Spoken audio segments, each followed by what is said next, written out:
evening, everyone, and thank you for joining us. I'm Beth Jones. And I'm Peter Dubois. First tonight, a Robinson man was sentenced to decades in prison for a murder arson that took place back in 2020. Our A.J. Douglas details how a disagreement between friends resulted in murder.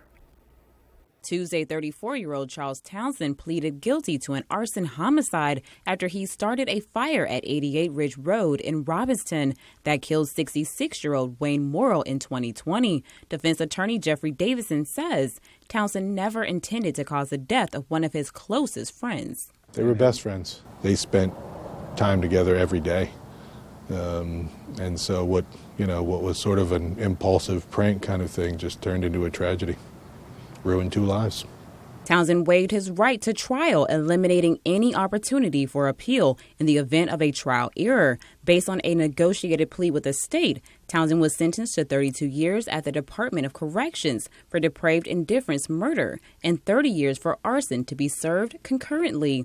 Morrill's nieces addressed the court, noting the loss of a home that had been in their family for 5 generations. They described the loss of their uncle as a life sentence of hurt. There's really no sentence that the court can impose that's ever going to bring their loved one back. Police say Morrill's body was covered in soot, and the medical examiner determined Morrill died from smoke inhalation, as soot was also found in his airways. The prosecution says Townsend's admission of guilt saves Morrill's family from reliving the loss of their loved one by hearing these heartbreaking details in court. Obviously, if you can resolve a case so that the family doesn't have to view photographs of their deceased one or listen to the manner in which their loved one died. Davison says his client will serve a lengthy sentence that could potentially cost him his life. You can see that he's got some significant weight issues and the health issues that come with somebody with that sort of significant weight. Townsend's attorney continues to argue that Townsend did not intend to take the life of a man he viewed as a father figure, saying that hours of day drinking turned his actions to irrational violence, changing both his and his friends' lives for the worst. When he set the bag on fire, it was just a little small flame. He really didn't expect it to get out of control. In Machias, A.J. Douglas, ABC 7, Fox 22. Well, the Bureau of Motor Vehicles offices around Maine were closed today because of a threat. A statement says the 13 branch offices are only open for scheduled appointments because of a serious threat from a potentially aggrieved customer. Secretary of State Shenna Bellows said the offices were closed out of an abundance of caution, and branch staff would continue to serve customers with appointments until they were able to fully reopen to the public. Maine's highest court delivered a victory to developers of a $1 billion electric transmission corridor known as the CMP corridor. The court has upheld a lease for a small portion that crosses state land. The Maine Supreme Judicial Court ruled unanimously that the Maine Bureau of Parks and Lands acted within its authority in leasing a 1-mile stretch of the 145-mile power transmission line. The New England Clean Energy Connect project remains in limbo pending the outcome of another legal case focusing on the constitutionality of a referendum in which Maine voters rejected the project. The transmission corridor would serve as a conduit for up to 1,200 megawatts of Canadian hydropower to reach the New England power grid. Well, Congressman Jared Golden has announced $4 million in USDA loans and grants for the Blue Hill treatment plant. Funding will go towards much-needed repairs to the wastewater treatment facility. The congressman says he's been working with local leaders to secure the funding for the past year. The plant has been open since 1975, and its last repairs were back in 2000. The facility has been impacted by rising tide levels from the surrounding waters, and earlier this year, Golden passed $1 million in community project funding through the House, but it's unclear whether that will clear the Senate. Total budgets for the upgrades to the facility will likely exceed $5 million. Maine's general fund is projected to see hundreds of millions of dollars in surplus revenue for the current biennium. Maine's nonpartisan revenue forecasting committee announced it's expected to upgrade the state's general fund revenue forecast by roughly $283 million. The projections are based on this month's economic forecast from the Independent Consensus Economic Forecasting Commission. Governor Mills credited her administration's fiscal management for that projection. In a statement, she said in part, quote, "These updated revenue projections projections are helpful as we finalize an emergency winter energy relief plan for the legislature's consideration. I remain deeply concerned about the impact that high energy prices, from home heating oil to electricity, are having on Maine people. Later this week, we will release a plan and work closely with the legislature to provide financial relief, particularly for middle-class and low-income Maine people whose incomes are stretched thin right now, to help them remain safe and secure in their homes this winter, end quote. The city of Bangor is in the process of deciding how it's going to distribute its American Rescue Plan funds. Our Matthew Jurancic shares more. The city of Bangor is sitting on $20 million in America Rescue Plan Act funding. City councilors are discussing how much money to allocate to these top issues, specifically affordable housing and the current homelessness problem. Based on what we historically have been spending on in winter basis, especially for individuals who are unsheltered, we're looking at about $100,000 that we have available that we can allocate. During a city council workshop Monday, city council members pitched the idea of purchasing buildings in the city and turning them into affordable housing. We've roughly estimated that we could deal with 7 houses. 3 very bad conditioned houses, we could, based on estimates, demolish those. And 4 of the better conditioned houses that we could purchase, rehab, and then put on the market for sale or rental. However, members of the Penobscot County CARES says that the city should allocate the funds to the homelessness crisis now, saying, quote, "The lack of urgency in action is troubling and harmful," end quote. The city must allocate the funds by December 2024 and spend the funds by December 2026. In the meantime, the city is turning to its existing homelessness shelter for short-term help. The city reached out to us about opening a nighttime warming center earlier than our scheduled date. Our scheduled date was December 21st, and they agreed to give us some funding, about $15,000, so we can open it. Cronholm expects the nighttime warming center to be opened as early as next Wednesday, a couple weeks ahead of schedule. Members of the encampment site behind the Hope House, like Alan Howard, are thankful for what the city of Bangor is doing right now. They're coming down to offer social help, and they give us, different things, food bags and drinks and water, big meals, and just trying to help us, get out of here. Matthew Jurancic, ABC7 and Fox 22. Secretary of State Shenna Bellows is warning Maine corporations and nonprofits to be on the lookout for a scam. They say a fake corporation called CFS offers to file an organization's annual reports for a $195 fee, and it looks similar to the department's Division of Corporations annual report form. Secretary Bellows emphasized the scammers are trying to make a quick buck by scaring people into thinking they need help filling out a paper form that they could just wait a couple months to do themselves online. The letter and forms that are being sent out by these scam artists are not authorized and not accepted by our offices. We're never going to charge you money for advice.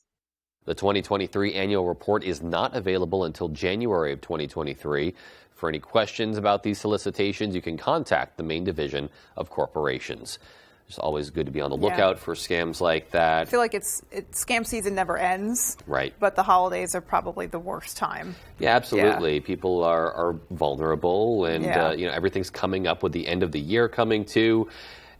And they're busy, they're overscheduled, maybe they're not paying as close attention as they should be. They click on something they shouldn't. Someone's making something easy for them, so they just go for it and don't realize they're about to lose their money. So definitely something to keep an eye on. Absolutely. Something else we've been keeping an eye on is the forecast outside. Indeed. Yeah, looks like temperatures are going to be dipping a little bit overnight. Let's take a first look at our forecast.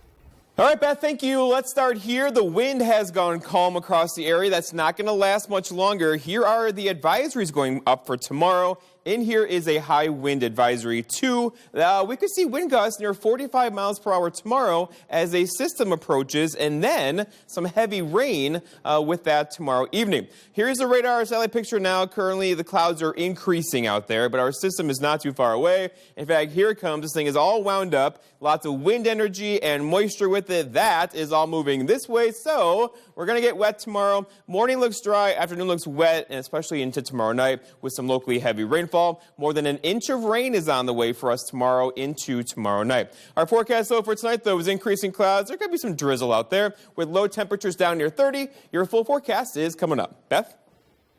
All righty, Jeff, thanks so much. And still to come on Fox 22 News at 10, it's Giving Tuesday, a day that encourages people to donate their time and resources to help their community. And Hollywood Casino jumped into that score and presented the Bangor area homeless shelter with a big check. We'll have those stories and more local news when we come right back. Let me ask you a question. Do you do it every night? I mean, every night?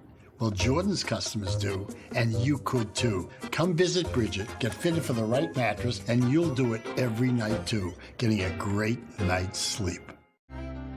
Come try one of our daily specials at Pat's Pizza in Hamden.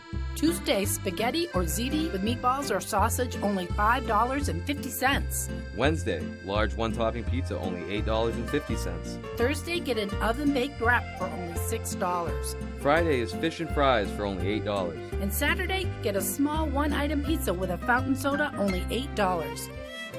Bring the family to Pat's Pizza, 662 Main Road, North Hamden. I tried everything to remove fabric odors, but my clothes still smelled. Until I finally found New Downy Rinse and Refresh. It doesn't just cover odors, it helps remove them up to 3 times better than detergent alone. Find New Downy Rinse and Refresh in the fabric softener aisle. Big trucks rule the road. They're dangerous, and they can cause big, bad injuries. But the big trucking companies don't stand a chance against me. I'm Jim with Lowry & Associates. If you've been hurt by a big truck, call the twos. We win for you. Oh, love that Chevy Blazer. That's our next SUV. Love that Equinox. That's our next SUV. Nice Trailblazer. It was love at first sight. What? The Chevy family of SUVs. Find new options. Find new roads. Qualified lessees with a current eligible lease can use Chevy CyberCash to get this Equinox for around $269 a month. Or unlock your code to claim $500 Chevy CyberCash when you purchase. For the first time, an all-female finale. Can I get an amen? The Masked Singer 2-hour season finale, Wednesday on Fox. Dear Elliot, we thought purchasing a mattress would be confusing, but the experience at Jordan's Sleep Lab was really different and easy. We are now doing it every night, getting a great night's sleep every night. Thank you. Experience the difference at Jordan's. Coming up on Good Morning Maine, we'll hear how locals in the area gave back to the community on Giving Tuesday. Plus, we'll have a live interview with the artistic director of Penobscot Theater, and we'll hear how officials want to spend leftover COVID relief funds. All of this and more, alongside radar weather updates of that rainy forecast, coming up on Good Morning Maine.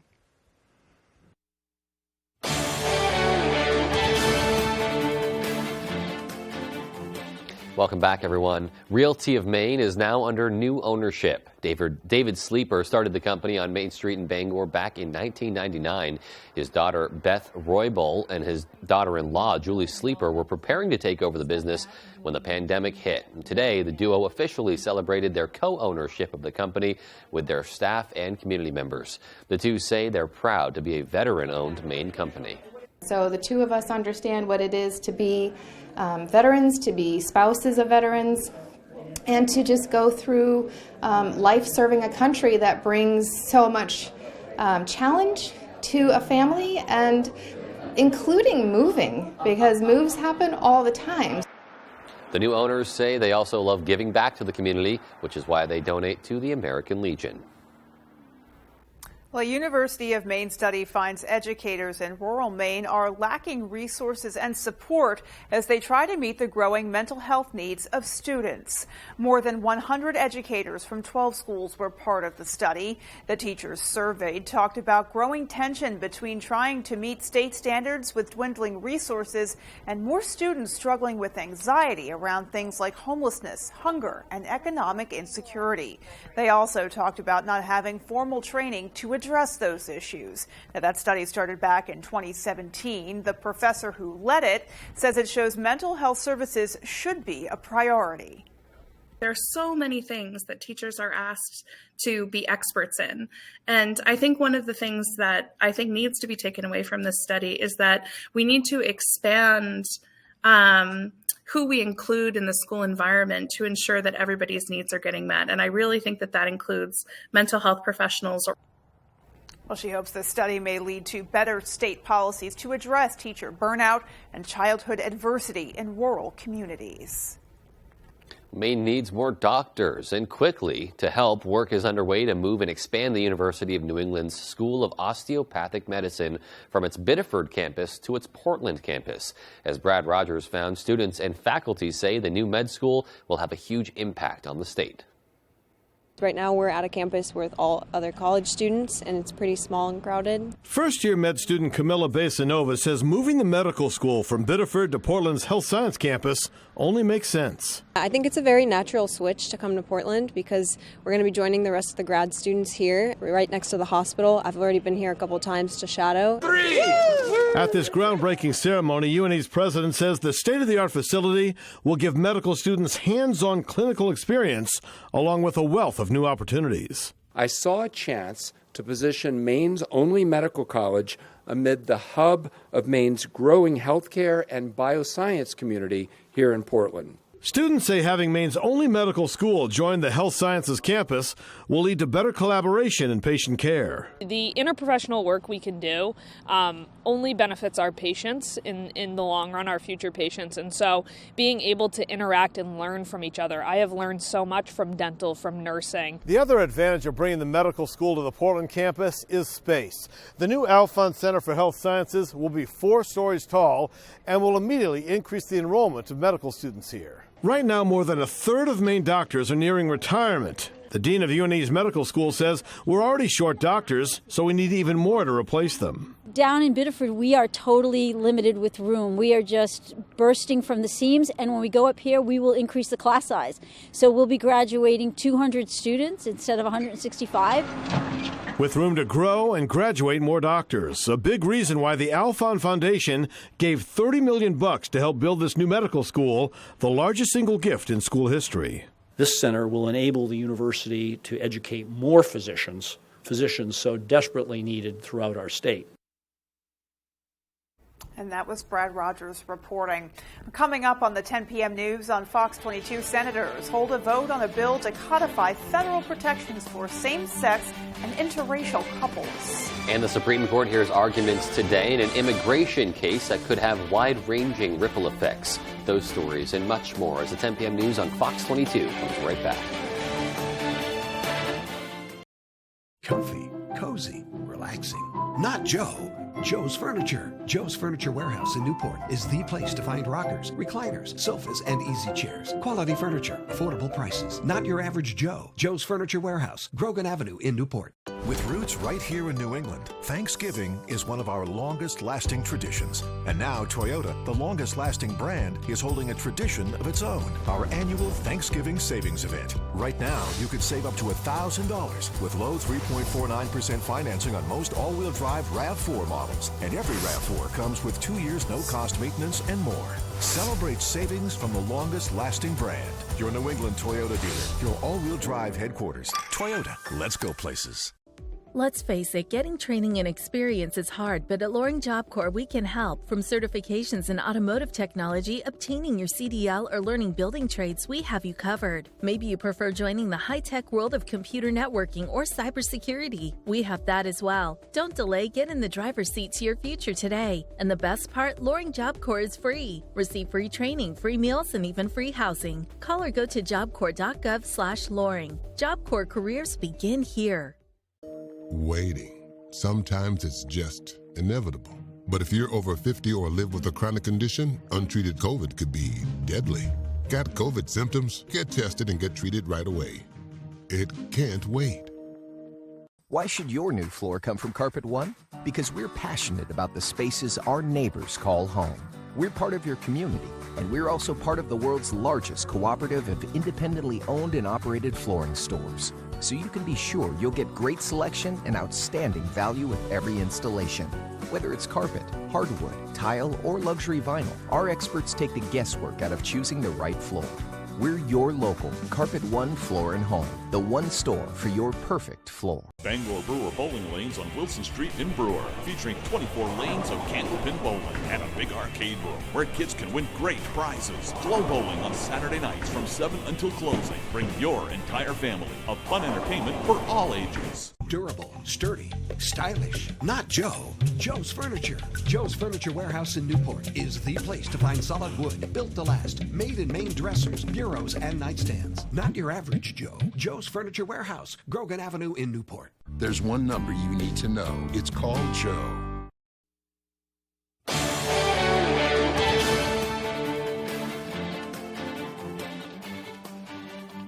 Lawmakers on Capitol Hill are planning for a busy final sprint to the end of the year. They took a step forward on one Democratic priority today, but others may not be so easy. Fox's Lauren Blanchard has more from Washington. 3, 2, 1. On the lawn of the U.S. Capitol, the Christmas tree lit up, while inside, the bill, as amended, has passed. What a great day. What a great day. The Senate approving the Respect for Marriage Act with 61 votes. It protects the rights of same-sex and interracial couples. The House will take it up next, where there is less compromise. How to avoid a government shutdown on December 16th.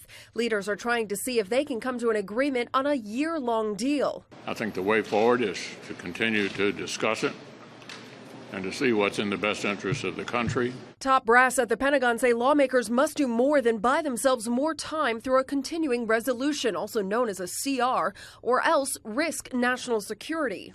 The people who will really bear the burden of this disastrous mistake of doing a CR are the men and women of the military forces. Next Friday is the deadline to avert a rail worker strike, something President Biden said would be unacceptable. He called on Congress to force the terms of a previously negotiated deal between the labor unions and management. But that is getting pushback from the progressive wing of his party. It's a pretty difficult moment for the Democratic Party. They've got a choice between really damaging the economy or really hurting their union friends. Speaker Nancy Pelosi says Wednesday the House will take up the rail legislation, and she believes they have the votes to pass it. In Washington, Lauren Blanchard, Fox News. Well, Senator Susan Collins spoke on the Senate floor today ahead of the vote on the Respect for Marriage Act. Senator Collins, who helped spearhead the bipartisan bill, urged her colleagues to vote in favor of the landmark legislation to protect same-sex and interracial marriage. It would guarantee that a valid marriage between two individuals in one state is recognized by other states, regardless of the couple's sex, race, ethnicity, or national origin.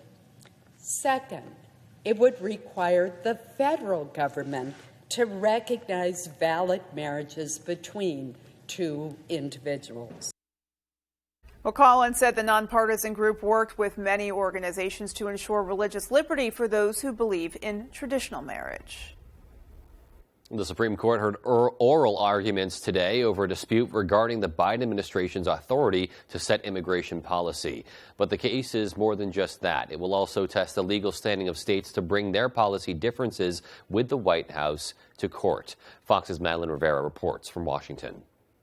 The battle over border policies once again reaching the Supreme Court.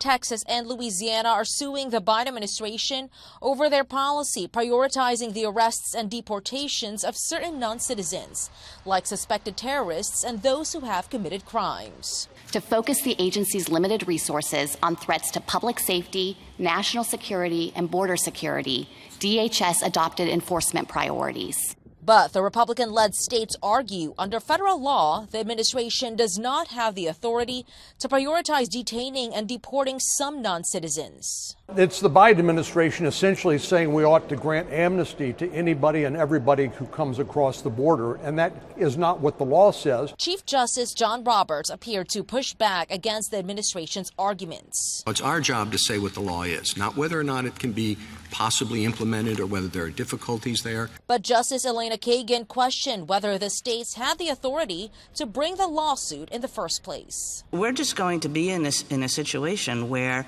every administration is confronted by suits by states that can, bring a policy to a dead halt, to a dead stop, by just showing $1's worth of costs? If the states win, it could set a precedent for them to challenge any federal policies they disagree with. A ruling on the case is expected by June. At the Supreme Court, Malda Rivera, Fox News. The House Republicans say they will make the nation's fentanyl crisis a major focus of their crime prevention efforts once they take control of the House next year. Fox's Alexandria Hoff tells us where things stand right now.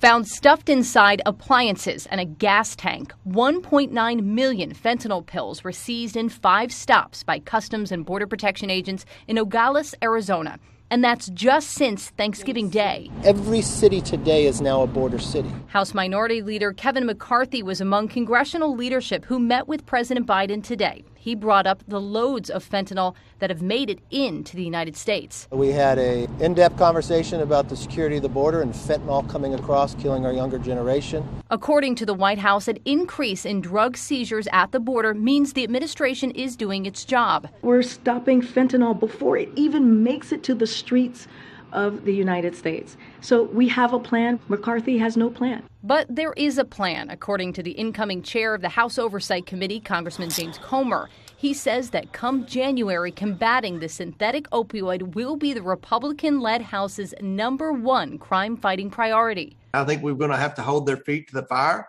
We're going to have to use the power of the checkbook. If you want certain levels of funding for different non-essential areas of the government, you're going to have to get serious and work with Republicans on securing the southern border. According to the CDC, fentanyl is now the leading cause of death for people age 18 to 45. It's terrible what's going on at the southern border, and it's something that we believe is fixable. And this month, Pennsylvania became the latest state to decriminalize test strips that can detect fentanyl hidden within recreational drugs. According to the American Medical Association, the tests are only explicitly legal in 22 states. This largely has to do with varying drug paraphernalia laws. In Washington, Alexandria Hoff, Fox News. Meanwhile, the world's largest active volcano continues to spew lava on Hawaii's biggest island, though officials say air quality remains the biggest problem. Fox's William Lajeunesse has more. Erupting lava from Hawaii's Mauna Loa reaching heights of up to 200 feet. The molten rock is leaking from vents near the top of the volcano along the northern rift zone. Rivers of lava have flowed downslope since late Sunday night. And while the current conditions do not pose a threat to homes or communities, officials still urge caution. We've taken the threat of Mauna Loa eruption seriously every time that it's escalated. On Tuesday, the lava's edge remained about 6 miles from Saddle Road, which links the Big Island's 2 major cities, Kona and Hilo. Hawaii's health department says the eruption currently poses the biggest risk to air quality as Mauna Loa spews sulfur dioxide and other volcanic gases. Officials urge people to cut back on outdoor exercise and other activities. Volcanic gas and possibly fine ash and Pele's hair may be carried downwind. Pele's hair is volcanic glass made from cooled lava stretched into thin strands. The state opened up 2 emergency shelters just in case evacuations are necessary. Some residents say they're not taking any chances. Pele is very unpredictable, so I wouldn't want to misjudge her. Scientists say Mauna Loa eruptions historically last several weeks. Closure of that State Route 20 would present a major inconvenience, but again, no life or property threatened, and travel from the mainland should not be affected. In Los Angeles, William Lajeunesse, Fox News. Well, American lawmakers are condemning China's crackdown on protesters demonstrating against the government's COVID policies and the government itself, while the Pentagon warns of a new military threat. Fox's Griff Jenkins has more. Still no end in sight to those massive protests in China. Thousands of people hitting the streets across the country to demonstrate against COVID lockdowns and restrictions. But they're increasingly calling for democratic reforms as well. prompting a major crackdown by security forces. The White House says it's standing behind the protesters, a sentiment echoed by most lawmakers on Capitol Hill. Human beings don't like to be locked up, and in every country in the world where that's been tried, people have rebelled. Even in a totalitarian state like China, we're now seeing that play out. The Chinese government is pushing back hard against that criticism, claiming the lockdowns are designed to keep people safe. Tweeting in part, quote, "The price of freedom in the U.S., 1 million COVID deaths plus 40,000 gun deaths per year. The American people deserve something far better than that." But a growing number of Western allies are joining the calls for reform in China. British Prime Minister Rishi Sunak saying the violent crackdown shows the so-called golden era of relations with Beijing is over. An assessment shared by the Pentagon, which released a new report alleging the Chinese Communist Party is now turning to the military to support its ambitions around the world. Our focus is on working with our international allies and our partners in the region and elsewhere to deter that from happening in the first place. According to the Pentagon, China's main short-term goal is building a military that's capable of invading Taiwan by 2027. In Washington, Griff Jenkins, Fox News. Well, still to come on Fox 22 News at 10, we'll tell you how a brewer business is collecting canned goods to help those in need. And in sports, Ellsworth boys basketball is coming off of a regional championship, and they're looking to do it again. We'll be right back. It's Battle of the Ages. These old geezers better work. This old guy's here to play. This is a joke. Hell's Kitchen, Battle of the Ages, Thursday on Fox. Look around your house. Home is more than just eating, sleeping, and sitting. Play some pool, air hockey, have some friends over. So now, come look around our house. Experience the choices at Jordan's. We have a lot to be thankful for. And a lot to celebrate. This holiday season, let's do more than see the people we love. Let's be with the people we love. And make the holiday memories that we will cherish for a lifetime. Let's begin at Bangor International Airport, the official airport of making tomorrow's holiday memories today. FlyBangor.com. I'm Jay Pearl from Carroll Harper & Associates, Maine's most experienced Medicare health plans agency. Every day we hear how complicated navigating the Medicare maze can be. Let us help. From enrolling in Medicare to finding the right Medicare health plan, we are your go-to agency. We represent Martins Point Generations Advantage and other Medicare health plans that meet our quality standards. There's no cost or obligation for our services, so call Carroll Harper & Associates today. In recent years, we have seen many major shifts in the housing market. Maine Val has the experience and expertise to analyze these changes to provide a clear and accurate service for all your real estate appraisals. From estate and tax planning, divorce litigation, and other legal matters, we offer services to all our communities across the state of Maine. You do not have to navigate this turbulent market blindly. Trust in Maine Val's extensive experience to make highly informed decisions. Contact us today at 573-3222. I'm Jim with Lowry & Associates. Winning car accident cases is what we do. Check out a few of our big wins. I broke my wrist and they got me $185,000. What did the twos do for you? I injured my hip and they got me $260,000. What did the twos do for you? I needed multiple surgeries and Lowry & Associates got me $350,000. Call the twos. We win for you. If you're hurt in an accident, what do you do? Call 222-2222. Make your space the place to be. Enjoy each moment and create memories with friends and family. And now, get up to 60 months no interest. Experience the fun at Jordan's.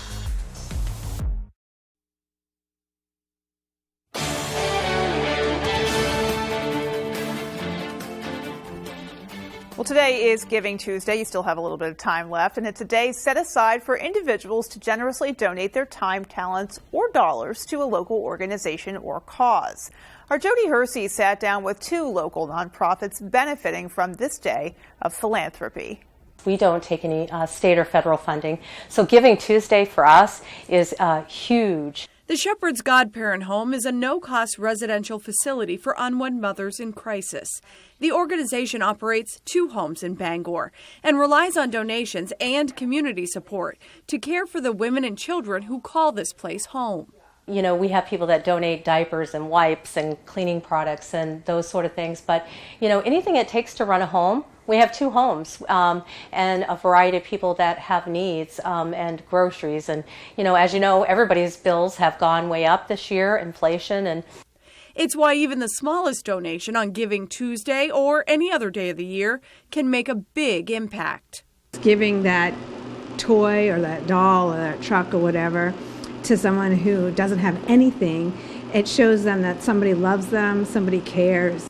On Giving Tuesday, the Salvation Army was the recipient of a generous donation of 500 hand-crocheted winter hats for children of all ages. So Giving Tuesday is, again, an opportunity for everyone to find their talents, whatever that is.